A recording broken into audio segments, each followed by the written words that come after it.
As the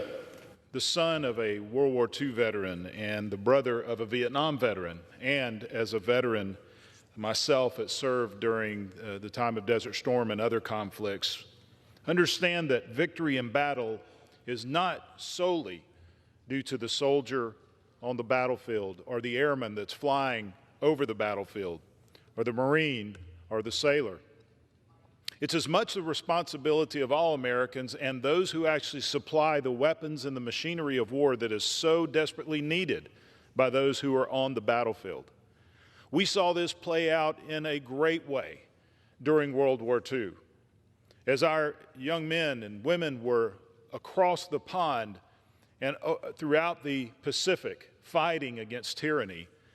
many here at home stepped up and fulfilled the positions that many of them vacated to go fight on the battlefields.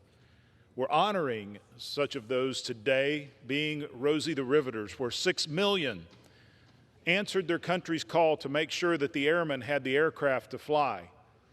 that the infantrymen had the bullets and the guns that were needed to defend this country, that the sailors had the equipment, the ships, and the weapons to fight on the seas,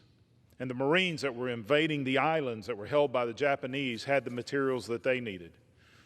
We could not have seen that victory in World War II if it weren't for these brave patriots who not only took on the roles and the responsibilities that others left to make sure that we had the weapons and the materials and the logistics that were needed, but also raising families at the same time.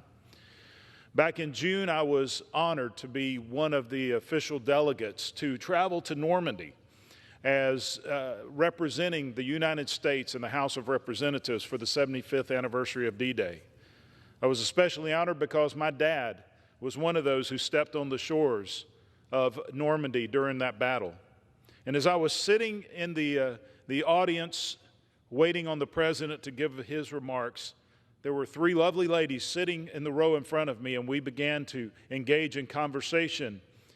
and I found out that they were Rosie Riveters. And of course, I had to have a selfie with Rosie the Riveter.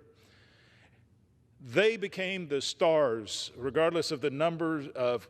members of Congress that were sitting in the audience. Those 3 ladies became the focus of many that were there, and rightfully so. And because of their deeds and their patriotism, I fully support this legislation